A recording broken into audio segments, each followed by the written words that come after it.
katika ofisi zetu hapa BAKWATA makao makuu tuna taarifa hii ambayo tunataka ifike kwa umma.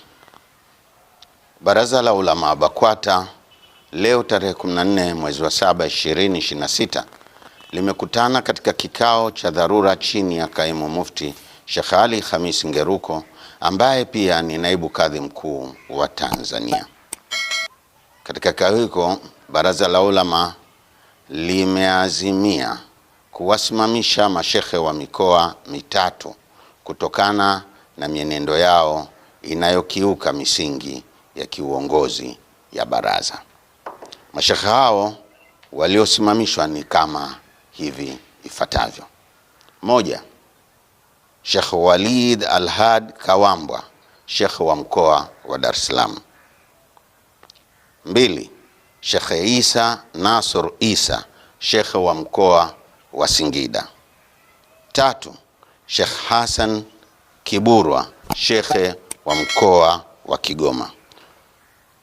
Utekelezaji wa mabadiliko haya unaanza mara moja leo hii tarehe 14 mwezi wa 7 2026.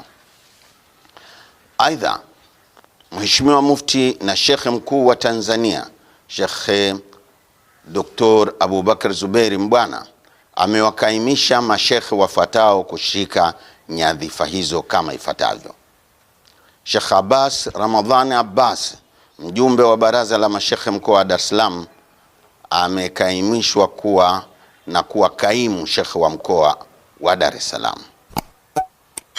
Mbili, Sheikh Isa Ramadhan Simba, Sheikh wa wilaya ya Singida mjini, kuwa kaimu shekhe wa mkoa wa Singida.